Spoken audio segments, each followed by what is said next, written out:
আসসালামু আলাইকুম রহমতুল্লাহি। সম্মানিত দর্শক, ইরান এবং ইসরায়েলের যুদ্ধ এখন তুঙ্গে। এই যুদ্ধ সহসা বন্ধ হওয়ার কোনো উপায় দেখা যাচ্ছে না। বরং যে যুদ্ধ, সেই যুদ্ধে বিশ্বের পরাশক্তি আমেরিকা যদি অংশগ্রহণ করে এবং তারপর যদি সেটাকে সামাল দেওয়ার জন্য রাশিয়া, চীন ইরানের পক্ষে যুক্ত হয়, সেটা তৃতীয় বিশ্বযুদ্ধে রূপান্তরিত হবে। এই গেল এক। ২ নম্বর হলো যে এই মুহূর্তে যদি আমেরিকা নিজেকে দূরে রাখে, যুদ্ধে অংশগ্রহণ না করে, তো সেক্ষেত্রেও তার একটা মারাত্মক পরিণতি অপেক্ষা করছে। পুরো মধ্যপ্রাচ্য জুড়ে তার কয়েকশো সামরিক ঘাঁটি রয়েছে এবং এ সকল সামরিক ঘাঁটি স্থাপনার মাধ্যমে তারা সংশ্লিষ্ট দেশে অধীনতামূলক মিত্রতা চালু করেছে লর্ড ডালহৌসির মতো। অর্থাৎ সৌদি আরবে যে বেইজ রয়েছে, কাতারে যে বেইজ রয়েছে, ইরাকে রয়েছে, কুয়েতে রয়েছে, জর্ডানে রয়েছে, এরকম অসংখ্য বেইজ রয়েছে, মার্কিন ঘাঁটি রয়েছে। তো সে সকল মার্কিন ঘাঁটির উপর ইরান আক্রমণ চালাবে সঙ্গে সঙ্গে যদি আমেরিকা সরাসরি যুদ্ধে অংশগ্রহণ করে, অর্থাৎ তার কোনো বেস থেকে বা মূল ভূখণ্ড থেকে অথবা তার যে রণতরী থেকে সেই ইরানের উপর আক্রমণ চালায়। তো সেক্ষেত্রে পরিস্থিতির কথা চিন্তা করুন যে ইরান খুব দ্রুত ইরাক দখল করে নিতে পারবে এবং ইরাকের জনগণ ঠিক এই মানে সুযোগের অপেক্ষায় বসে আছে। তারপর জর্ডান। ফলে এখন ইসরায়েল আক্রমণ করতে গিয়ে তাকে যেভাবে ইরাক এবং জর্ডানের আকাশপথ এবং সেখানকার সরকার এবং মার্কিন ঘাঁটির যে বাধার মুখোমুখি হতে হচ্ছে, সেটা তাকে হতে হবে না। কুয়েতের ক্ষেত্রে একই অবস্থা হয়ে যাবে। আবার অন্যদিকে যদি আমেরিকা এই মুহূর্তে সেটা গ্রহণ না করে, অর্থাৎ যুদ্ধে অংশগ্রহণ না করে, তাহলে এই ঘাঁটিগুলোর ভবিষ্যৎ নিয়ে যেভাবে সমস্যা হবে, আর উপসাগরীয় দেশগুলো আমেরিকার বন্ধুত্বের ব্যাপারে আশাবাদী হবে না যে তারা কঠিন এবং ঘোরতর বিপদের দিনে ইসরায়েলকে সহযোগিতা করেনি, তো আমাদেরকে কি আর করবে। এখন রূঢ় বাস্তবতা হলো যে ইসরায়েলের যে মজুদ, অভ্যন্তরীণ অস্ত্রের মজুদ, সেই অস্ত্রের মজুদ হাইয়েস্ট এভাবে যুদ্ধ চললে ৮ থেকে ১০ দিনের মধ্যে তা শেষ হয়ে যাবে। আর ঠিক সেই সময় অস্ত্র, গোলা বারুদ সরবরাহ করার সাথে সাথে এখানে তাদের পক্ষ হয়ে যদি প্রক্সি যুদ্ধ পশ্চিমা দেশগুলো না করে, ইরানের মোকাবেলা করাটা কঠিন হয়ে যাবে। তো এইরকম যে একটা পরিবেশ এবং পরিস্থিতি, সেই পরিস্থিতিতে ইরান ধীরে ধীরে এই যুদ্ধটিকে দীর্ঘায়িত করতে চাচ্ছে, রাশিয়াও দীর্ঘায়িত করতে চাচ্ছে। আবার অন্যদিকে এই যুদ্ধের ব্যাপারে আমেরিকা রাতারাতি সিদ্ধান্ত নিতে পারছে না। কিন্তু এই যুদ্ধকে কেন্দ্র করে নানা রকম যে দর কষাকষি, অঙ্ক, সেই অঙ্কের ফলে বিশ্বের অনেকগুলো দেশের রিজার্ভ শূন্য হয়ে যাচ্ছে। অনেকগুলো দেশ একেবারে অর্থবৃত্তে ধনী হয়ে যাচ্ছে, বিশেষ করে রাশিয়া এবং চীন।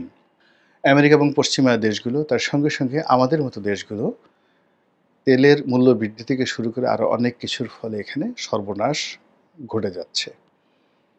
আপনারা ইতিমধ্যে জানাচ্ছেন যে আমাদের বাংলাদেশ যে তেল আমদানি করে, সেই তেল আমদানি করতে গিয়ে তাকে এই যুদ্ধের কারণে বাড়তি খরচ করতে হচ্ছে, যেটা বাংলাদেশের জন্য খুবই ভয়াবহ একটি অবস্থা। এখনো পর্যন্ত হরমুজ প্রণালী বন্ধ হয়নি। যদি হরমুজ প্রণালী বন্ধ হয়ে যায়, তাহলে তেলের মূল্য আরও বেড়ে যাবে। ফলে এই তেলের মূল্যের কারণেই বর্তমান ইউনূস সরকারকে যে পরিমাণ ভর্তুকি দিতে হবে এবং যে পরিমাণ মূল্য বৃদ্ধি করতে হবে, যা আমাদের এই দেশের অর্থনীতি এই মুহূর্তে বহন করতে সম্ভব নয়। কিন্তু সমস্যা কিন্তু সেখানে নয়।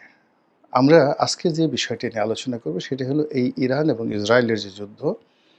এই যুদ্ধে ধরুন ইরানের পরাজয় ঘটল, সেক্ষেত্রে বাংলাদেশে কি পরিণত হতে পারে? আর ধরুন ইরান আর ইসরায়েলের মধ্যে আরও ২ মাস যুদ্ধ চলল, তাহলে কি হতে পারে? আর সর্বশেষ হলো, ইরান যদি পরাজিত হয়, আমেরিকা এবং ইসরায়েল যদি টিকে যায়, তাহলে কি হতে পারে আমাদের দেশের রাজনীতিতে?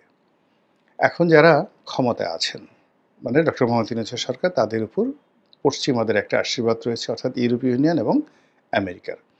যদি ইসরায়েল জিতে যায়, তাহলে ডক্টর মোহাম্মদ ইউনূসের সরকারের ক্ষমতা বেড়ে যাবে, দীর্ঘায়িত হবে এবং তাদের সাথে একটা টুঁ শব্দ কেউ করতে পারবে না।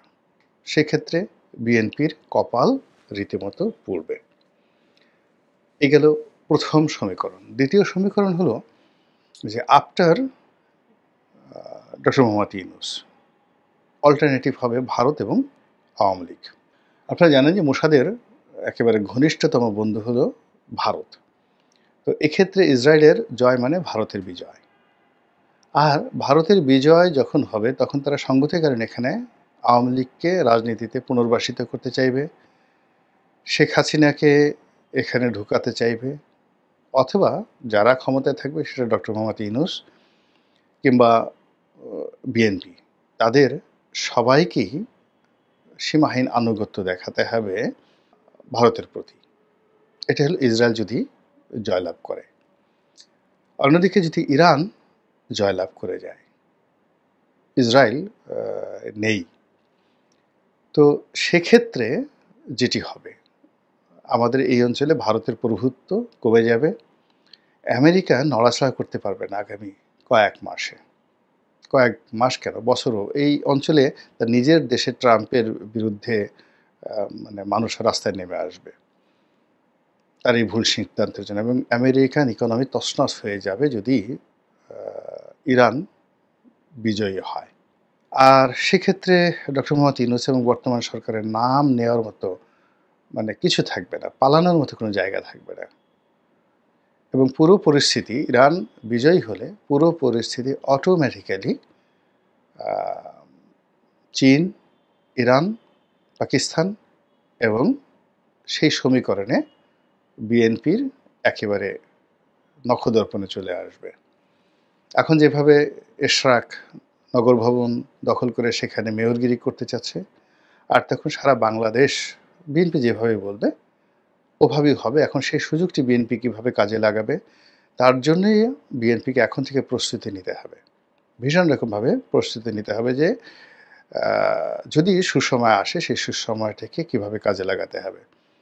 আপনারা জানেন যে পর্বতে ওঠার সময় যতটা না সমস্যা হয় তার চেয়ে বেশি সমস্যা হয় নামার সময়।